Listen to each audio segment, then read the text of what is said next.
Olá, meus amigos, tudo bem? Meu nome é Fábio Blanco e este é o nosso primeiro episódio do programa Filosofia Integral, onde as imagens não são nada, mas as ideias são tudo.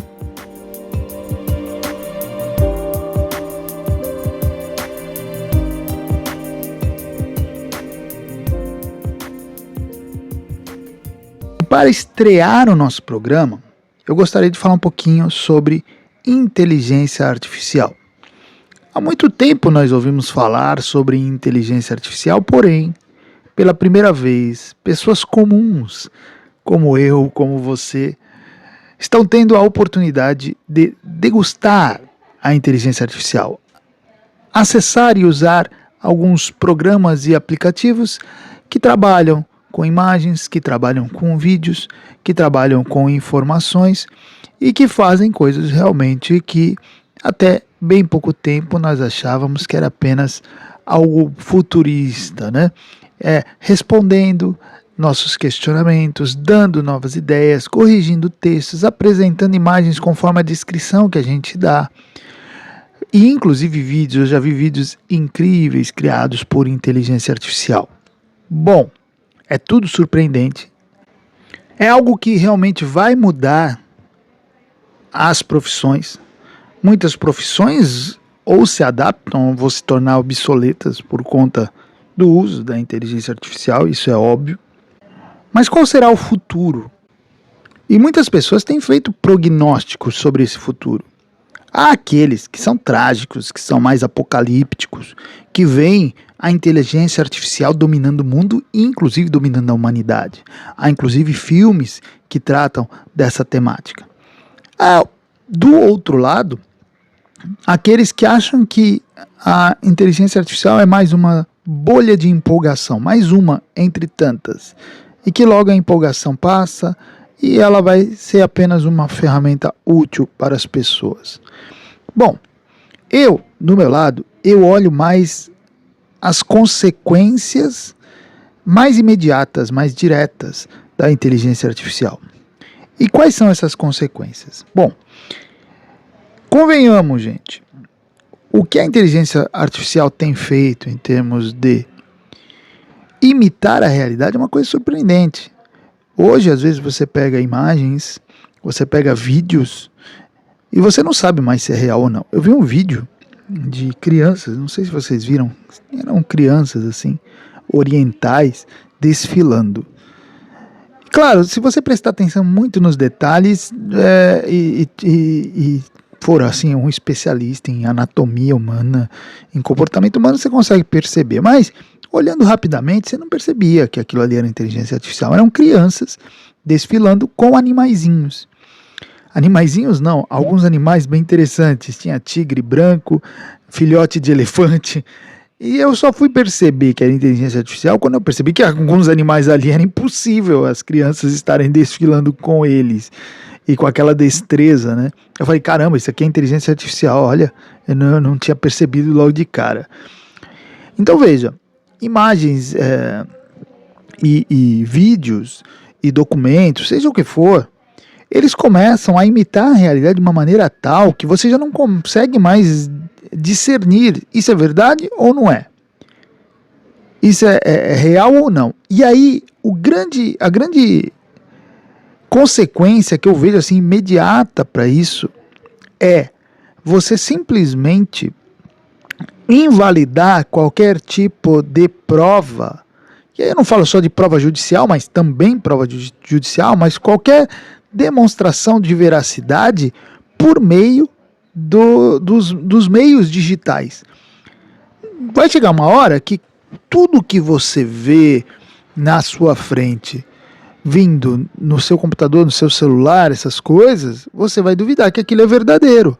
E eu já vejo isso, por exemplo, pessoas se deparando com alguma situação, com algum vídeo de denúncia, alguma coisa desse tipo, e sempre tem alguém falando, isso aí não é real, isso aí é inteligência artificial. Bom, como que a gente vai saber o que é real ou não? Então eu vejo o seguinte, essa é a grande consequência que eu vejo do uso da inteligência artificial. Nós vamos chegar no momento que não vai dar mais para saber o que está acontecendo, que se aquilo é real ou não. Aquela prova fica inválida. Então, se nós quisermos saber de fato se algo é real, nós vamos ter que nos voltar para a realidade mesma, para o analógico, para os próprios olhos. Essa consequência não é pequena, tá? As pessoas não estão dando muita atenção a isso, é algo que eu já venho falando há algum tempo, mas o que eu vejo é assim, nós vamos chegar no momento que como é que você vai fazer prova judicial? Por exemplo, como é que você vai juntar, como hoje é comum na justiça, a conversa de WhatsApp, como é que você sabe se aquela conversa não foi adulterada, alterada? Uma foto.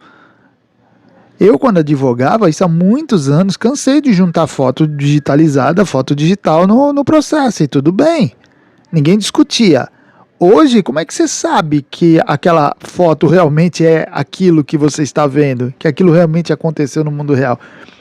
Então é uma consequência séria. Documento, como é que você vai tratar de documentos ali? Como é que você vai olhar documentos? Você não vai conseguir. Aquele documento pode estar completamente alterado. E você não tem como saber. Você vai precisar de órgãos, aí começa a vir os órgãos para autenticar as coisas, para mostrar o que as coisas são e dizer que aquilo é veraz, que aquilo é real. Tá entendendo? Então, essa é a grande questão que eu vejo, a primeira questão que eu vejo da inteligência artificial. Ela vai mudar a forma de nós lidarmos com as provas, com aquilo que nós apresentamos, com os documentos, com as imagens, com os vídeos. Como que a sociedade vai se virar com isso, eu não sei, ela vai ter que dar um jeito, mas vai mudar tudo, tá? Vai mudar tudo. Então, a inteligência artificial tem essa consequência que eu já considero já mais imediata, é algo para já começar a se resolver, porque senão a confusão vai ser grande. Agora, as outras consequências eu não sou capaz de dizer, né? Será que aquilo vai dar em tudo isso? Será que a inteligência artificial vai dominar o mundo e tal? Não sei. Eu vou confessar que eu ainda quero muito estudar um pouco mais sobre inteligência artificial. Estou buscando alguns materiais mais técnicos sobre inteligência artificial para eu entender realmente quais são as consequências dela, o que ela é, né? Antes de tudo, para depois entender quais são suas consequências.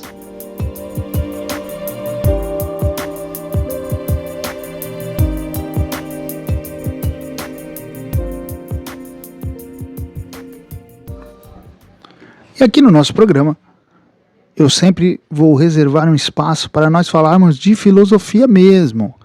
Uma filosofia de uma maneira mais direcionada, mais técnica, falar mesmo dos movimentos filosóficos, das ideias filosóficas. Afinal, nosso programa é, antes de tudo, um programa de filosofia. E hoje eu quero conversar um pouquinho sobre o existencialismo.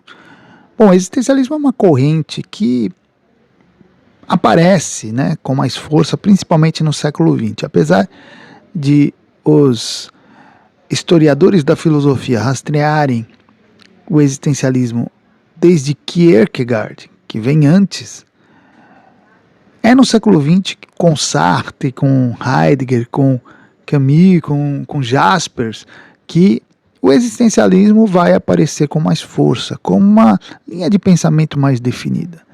Uma linha de pensamento que tem como base, talvez principalmente, um certo pessimismo em relação à existência. Um pessimismo assim, no sentido de que a sensação inicial, primeira, que nós temos com o mundo, com a existência, com a realidade, é uma sensação negativa.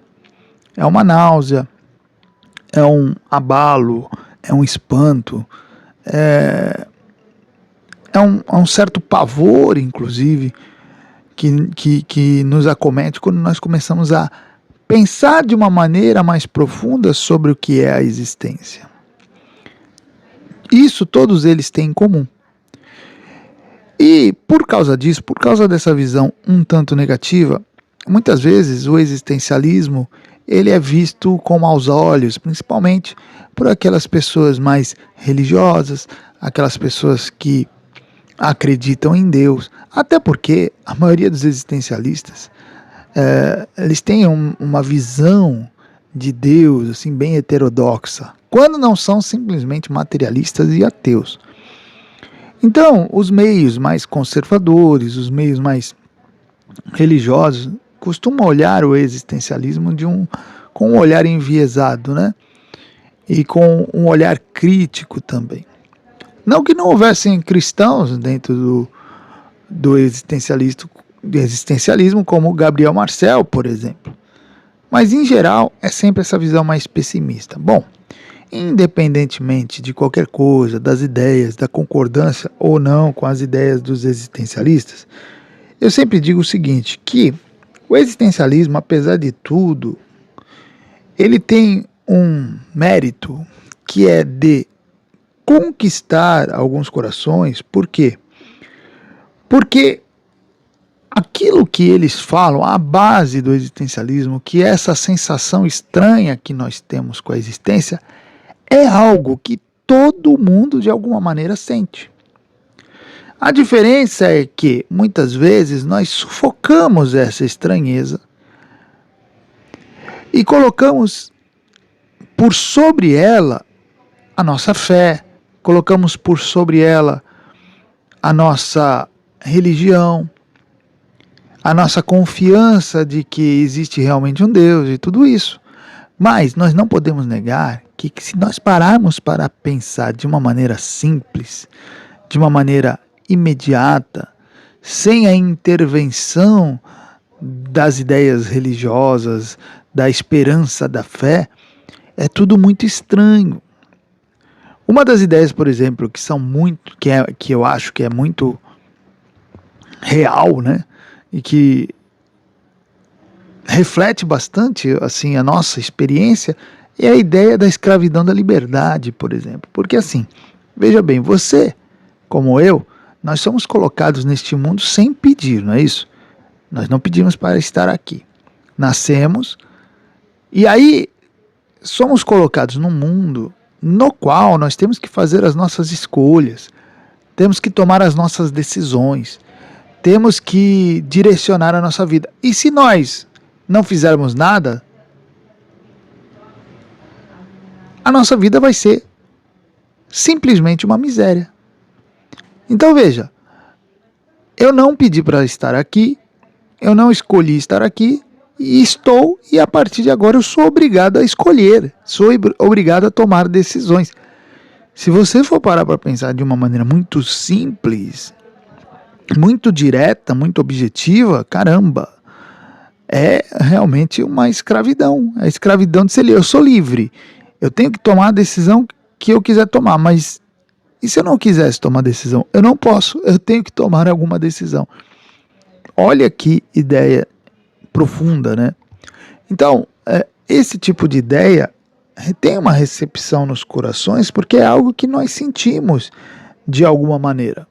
E por causa disso, o existencialismo, ele acaba tendo, as pessoas acabam se afeiçoando às suas ideias de alguma forma. Não apenas essa ideia que eu falei, mas outras ideias que seguem assim na mesma linha de reflexão e raciocínio. Então, quando a gente fala em existencialismo, nós estamos falando desse tipo de pensamento. Eu, da minha parte, eu gosto de estudar existencialismo, eu tenho o existencialismo como uma referência de pensamento. Isso não significa absolutamente que eu concorde com as ideias existencialistas. Aliás, eu acho que eu não concordo com a maioria delas. Mas uma coisa são as ideias em si, outra coisa é a forma de fazer filosofia, a forma de refletir. E algo que eu considero muito importante também é como o existencialismo nos ajuda a pensar. Ele abre algumas portas de pensamento que as linhas mais tradicionais de pensamento filosófico não nos abrem. O existencialismo tem essa característica de conseguir ser mais livre, mais aberto, conseguir ser até mais corajoso para enfrentar algumas questões que normalmente nós não enfrentamos. Então eu não tenho nenhum problema de indicar autores existencialistas para os meus alunos. E outra coisa que eu não gosto de fazer é de fazer ressalvas, sabe? Não, leia, mas tome cuidado. Não, eu nunca faço isso. Leia, entenda, se tiver alguma dúvida, pergunte. Mas estude com seriedade, é sempre isso que eu peço para eles. Estudem com seriedade. Então, se você quiser conhecer autores existencialistas, eu acho que vale bastante a pena, porque são especulações e reflexões que nós não costumamos ver em outras linhas filosóficas. Por isso, o existencialismo tem essa qualidade que eu acho destacável.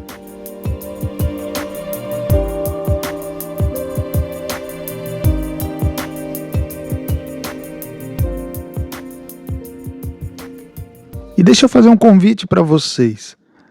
Lá no meu site, fabioblanco.com.br, eu tenho meu grupo de filosofia integral, que é o espaço onde eu disponibilizo meus cursos, minhas palestras, minhas aulas. Lá nós temos vários cursos gratuitos, tá? E cursos apenas para os assinantes. Poxa, mas a assinatura no meu site é muito, muito baratinha. R$ 25 você vira assinante do meu site e tem acesso a todo o conteúdo. O conteúdo está sendo colocado lá, né, aos poucos. Cada 2 dias, 3 dias, entra uma aula nova lá. Eu já coloquei a lista de vários cursos. Tem dezenas de cursos que eu vou colocar as aulas, tá? Então, aos pouquinhos, esses cursos, as aulas vão entrando e vocês vão tendo acesso. Se você for assinante, você vai ter acesso tanto às aulas gratuitas como às aulas pagas. Mas se você só quiser acompanhar, tudo bem, tem os cursos gratuitos, as aulas gratuitas que você pode acompanhar também. Então fica esse convite. Torne-se um assinante do grupo de filosofia integral no meu site, fabioblanco.com.br.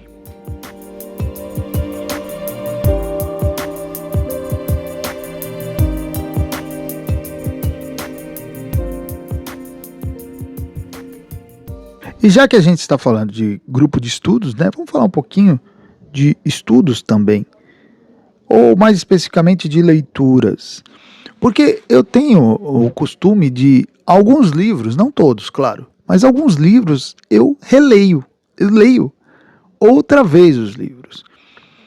Principalmente depois de alguns anos, né? Às vezes a gente pega o livro na mão, dá uma folheada, um livro que a gente já leu, e percebe o seguinte, caramba, assim, pelo menos na minha consciência, não parece que eu já li esse livro. É claro que, se eu já li, muita coisa ficou guardada dentro de mim, mesmo que eu não lembre conscientemente daquilo que eu li, certamente o que eu li entrou dentro de mim, fez morada em mim, se misturou às minhas outras ideias, floresceu em outros pensamentos. Isso eu tenho certeza, eu já falei isso em aulas. Mas às vezes eu leio o livro e falo, caramba, não estou conseguindo lembrar que eu já li o livro. E acontece às vezes. O que eu faço? Eu releio. E essa é uma experiência muito legal, porque o que eu sempre digo, uma releitura não é exatamente ler o mesmo livro 2 vezes. Porque apesar de ser o mesmo livro, o momento é outro. E mais ainda, a pessoa que está lendo é outra. O Fábio que leu um livro com 50 anos de idade não é o mesmo Fábio que leu o mesmo livro com 25 anos de idade. Aquele Fábio era completamente diferente, tinha ideias diferentes, tinha conhecimentos diferentes, imaginário menor, tinha percepções diferentes. Então não pode ser a mesma leitura. Então reler o livro praticamente é ler outro livro, porque é outra pessoa que está lendo aquela obra, né, naquele momento. Porque essa pessoa ela vai se transformar, ela vai amadurecer, ela vai ampliar seu imaginário, vai mudar os seus interesses, isso vai a redefinir e definir de uma maneira diferente a forma como ela absorve aquela leitura, fazendo daquele mesmo livro certamente um outro livro. E eu acredito mesmo, gente, numa inteligência muito orgânica que nós temos. Às vezes as pessoas pensam na inteligência numa coisa muito linear, né? Parece que nós somos computadorzinhos que vai absorvendo as ideias, vai absorvendo os conteúdos que a gente lê, que a gente ouve, e isso fica dentro da gente para acessar quando quiser. E na verdade não é assim. Na verdade o nosso ser e a nossa inteligência integrada nesse ser é muito orgânico, é tudo muito orgânico. As coisas se misturam, as coisas se fragmentam, as coisas se confundem.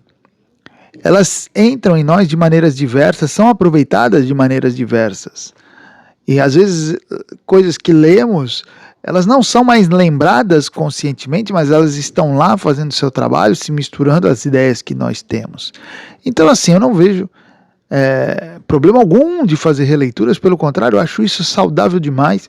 Eu pratico a releitura constantemente, claro, já não vai dar tempo de eu ler todos os livros uma vez só. Releitura, então, menos ainda, né? Cada livro que eu releio é um a menos, talvez, na minha vida que eu vou ler. Mas é que tem livros que valem a pena, né? Tem livros que são essenciais para o nosso crescimento. E às vezes livros que exatamente por serem essenciais, olha que coisa, por serem essenciais, muitas vezes eles estão lá, eles foram lidos lá na nossa juventude, quando a gente começou a estudar. Porque quando a gente começa a estudar, a procura que nós fazemos é dos livros que são essenciais, né? Vou começar meus estudos de filosofia, tenho lá 16 anos, 17, 18 anos. Aí eu começo quais são os livros essenciais da filosofia? Aí você vai ler Platão, Aristóteles, lá no começo. E aí o que acontece? Quando você fica mais velho, essas leituras estão muito antigas, muito anteriores, né? Então, quer dizer, os livros principais da sua formação filosófica, eles ficaram para a sua juventude. Quer dizer, e agora que você tem uma capacidade de entender e de absorver melhor, agora você não lê. Quer dizer, você perde aquela leitura, o homem maduro perde aquela leitura, não aproveita aquela leitura, não tem oportunidade de tê-la. Então eu sempre falo, releia. Pegue os principais, agora que você já tem um tempo estudando, tal, que você se sente mais amadurecido, releia os bons livros, os livros principais, porque eles vão entrar de outra maneira e tenho certeza que o aproveitamento que você vai ter deles vai ser muito melhor.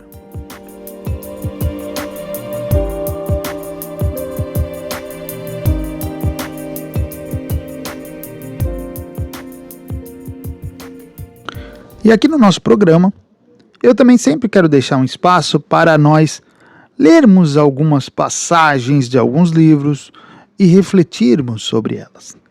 E hoje eu quero ler uma passagem de Aristóteles, de Ética Nicômaco. O Ética Nicômaco é um desses livros que a gente considera a base do pensamento, né?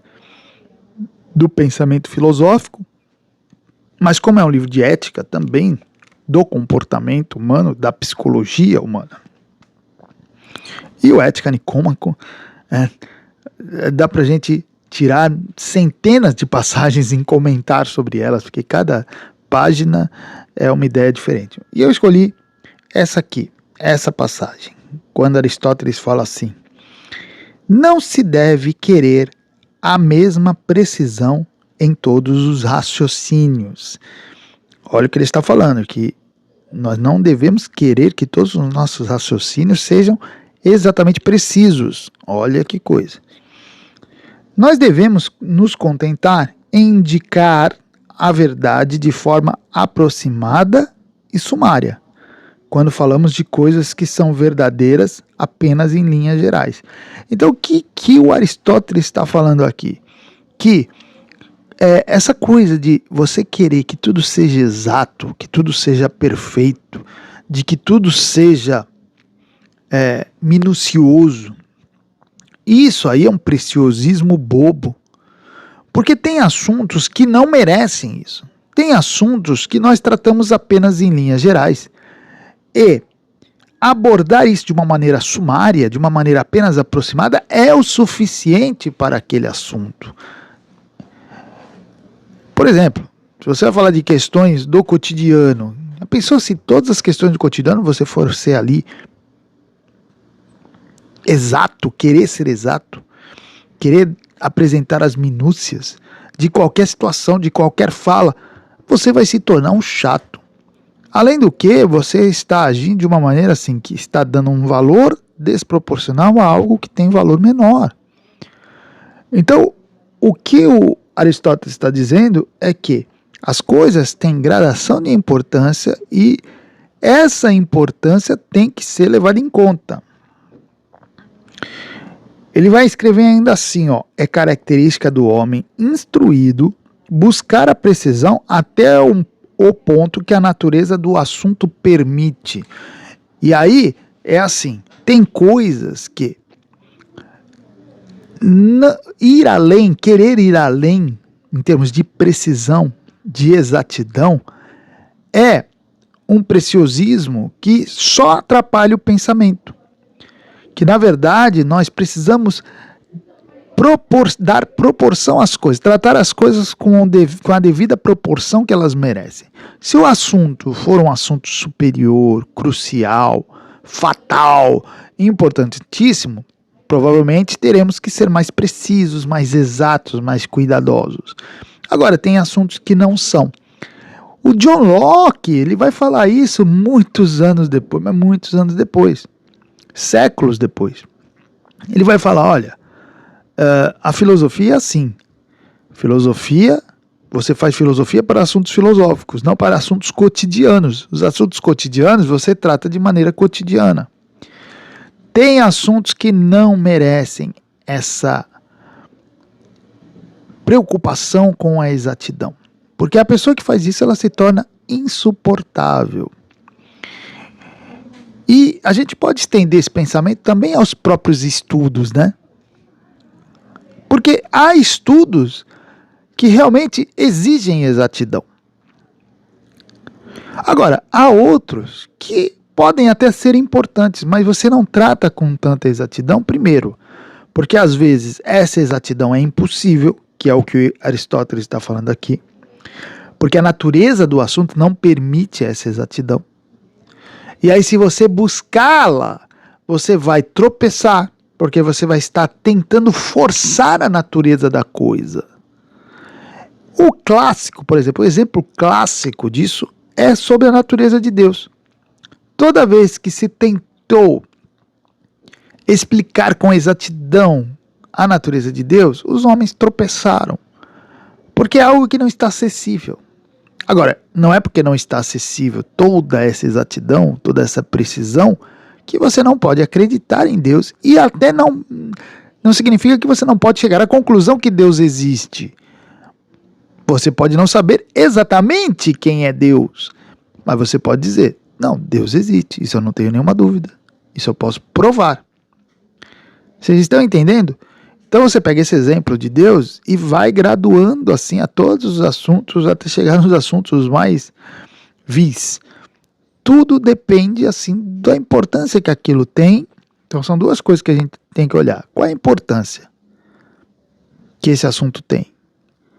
Qual é a importância que faz ele merecer a minha busca por exatidão? Essa é a primeira pergunta. E segundo qual é a natureza dessa coisa? O quanto a natureza disso que eu estou analisando me permite ser exato? Às vezes não permite. Às vezes não permite pela própria natureza da coisa. Às vezes não permite pela impossibilidade instrumental. Às vezes eu não tenho os instrumentos necessários para buscar a profundidade do entendimento sobre essa coisa. Então, o que o Aristóteles está dizendo aqui é exatamente isso. Vou ler de novo. Não se deve querer a mesma precisão em todos os raciocínios. Agora fica mais claro, né, o que ele está querendo dizer. Devemos contentar-nos em indicar a verdade de forma aproximada e sumária quando falamos de coisas que são verdadeiras apenas em linhas gerais. E por fim ele fala, é característica do homem instruído buscar a precisão até o ponto que a natureza do assunto permite. É isso aí, meus amigos. Este foi o primeiro programa Filosofia Integral. Este ainda é um programa piloto, um programa que está em construção, na verdade. Por causa disso eu peço a ajuda de vocês com os comentários, com as curtidas, com o compartilhamento, se vocês gostaram. E se vocês tiverem alguma sugestão, podem escrever aí, tá? Estou aberto para ouvi-los, porque como é um programa que está em construção, eu gostaria de saber também que ideias vocês têm para que esse programa fique melhor. Conto com a companhia de vocês, com a ajuda de vocês. Espero que possamos fazer outros programas juntos, tá bom? Muito obrigado pela companhia e até a próxima.